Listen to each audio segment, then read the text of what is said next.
well, Gavin, we're over the first hurdle. A 1-0 win at home in the semi-final against Wingate and Finchley. A game which, two contrasting halves really. Talk us through it. Yeah, look. First of all, I must congratulate Palmer and his side. They're a very good side, and this is a side that's got a lot more to give going forward. So we knew we were playing a very good side. You look at the result on Saturday in isolation, and you're playing a very good side. So you have to give them credit. You have to give them the bits and pieces that they actually deserve in that respect. But so we did set up differently in both halves, simply because we understood that the strengths, we understood a bit from the game here, that they come out of the blocks very quickly, and that we can have very, very powerful second halves. That's been proven throughout the season. So we did set up. It's a risky strategy in some respects, but we believed in what we were doing, and so it's played out. It's only 1-0. A couple of moments in that first half where it's flashed across the goal and stuff like that, but very limited in the second half in respect of what they created, and we had a couple of really, really good chances to put the game to bed. There's no question. So credit to the boys. They listened, came with me, understood. At times I was wrestling probably with my own self in the first half, thinking, this isn't great, this isn't playing out. We weren't up the pitch enough. We were too deep, Cassie too isolated, etc. And some similar things that I've said actually before in recent games. But they came with it, they listened, they understood, and they've gone and put it right. And that's all you can do in that respect. So players deserve all the credit tonight. My management team deserve lots of credit in respect of the analytics that we've done with Callum as well, special mention. So I think we deserve that just about overall. But first half, obviously we were probably second best in the first half. I get that. So support was, I've said this so many times, but on another level tonight, on an absolute another level. Drove us on without a shadow of a doubt, almost sucked that ball in the net in the end. And long may that continue, because it's a 12th man for us. There's no question about that. There's nowhere else like it. There's nowhere else generates the noise like it.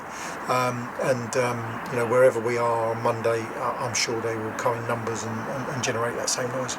On Saturday, you talked about playoff games often coming down to fine margins, and obviously you talked about sort of wrestling with your own sort of thoughts and the game plan first half, but sort of how difficult was it for you guys on the sidelines to sort of keep that concentration up? And there were so many conversations. In some respects the boys have to keep me grounded sometimes. I didn't celebrate the goal. I looked like someone. I made a pact with myself that I would try and keep myself level-headed tonight and with it, and make informed decisions based on what I was seeing out there. And at times the raw emotion goes out of it, and John and Steve and Dino and Carl have to drag me back sometimes, just occasionally to say listen.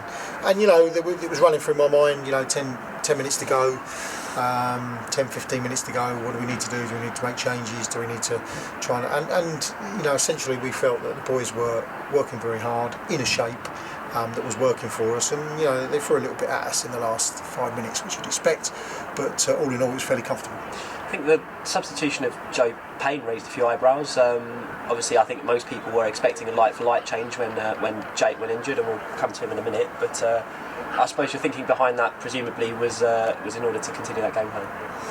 No, we actually changed. We actually did change our shape in respect of that, so it would have been quite easy to have put Maurice Beckles on, and I'm sure he would have done a great job, or a Hippolyte, and carry on with that two up front. But actually what we did was we matched them up, actually is what we did. And we went to a box in the middle of the park, pushed Ollie into a position that he scored his second goal from on Saturday, knowing that he can do it, and him and Youngie slid across and it nullified them a little bit. It stopped balls going into the 210s, who had a much quieter second half in that respect, and it was a big part of why we got a foothold in the game. It's bold by me. I don't.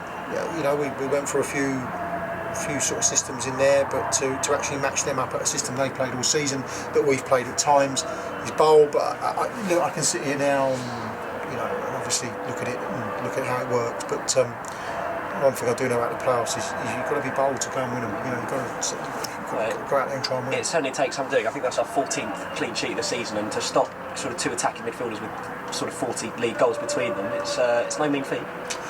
No, and I think I'm not saying that you stop them two and you stop Wingate. That's not what I'm saying. They've got some very good players, and they're the boy up top's a handful as well. But they're a big part of what they do. There's no question. So you've got to recognise that.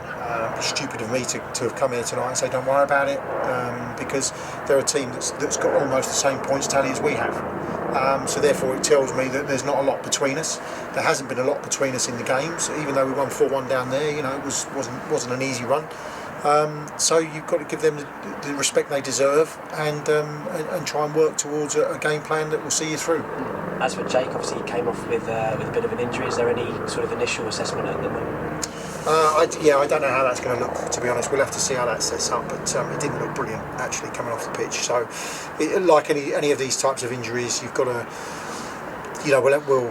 we'll see how it sets up in 48 hours. That's generally how we are, and we'll have to see if Jake can get himself out there or not. It's too early to tell. Did you ever worry that we were not going to find a way through at times? I mean, obviously the way it came about was a long throw, I believe, and without resorting back to the cliche of fine margins, we certainly huffed and puffed out there. Yeah, listen, Marcus was quiet for him, and they probably looked at him and thought, how do we nullify his threat? Youngie was quite quiet. How do we nullify his threat? So all of a sudden, it's great for me that we can come up with another source. Unlikely as it was. Well, he's done it in the playoffs before. Yeah. So and from a sort of set piece, if you like, that I don't think we've actually scored from this season. So what a time to bring that through.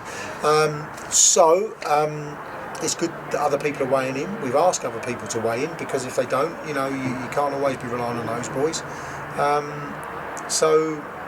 Yeah, interesting, isn't it? But I'll take it. No better time. We're one game away. Without being too sort of dismissive about either team, as we've been speaking, it's Chatham 1, Horsham 1. Do you have a preference? No. I think, as I just said to you, including Wingate and Finchley in this, we've all come up with a very similar points tally. Okay, so we're all much of a muchness. We might not be the same in the way that we go about things, but we're all much of a muchness. We've all got the ability to win football matches, and we've all got the ability to score goals, and we've all got pluses and minuses. So no, I think we'll take what comes. Obviously, if you're asking me, would I rather be here? Yes, because and obviously that means Horsham. But it doesn't necessarily mean that I favour playing Horsham over Chatham as a team. It just means that we're here and obviously in front of our own supporters. So we'll see how it sets up. We'll have to take what comes. We'll have to plan accordingly. You don't win playoffs without doing it, without beating good sides. We've beaten a very good side here tonight, and we're going to have to beat a very good side on Monday, whoever that may be. Simple as that. We'll be there come what may. Thank you, Gavin. Cheers.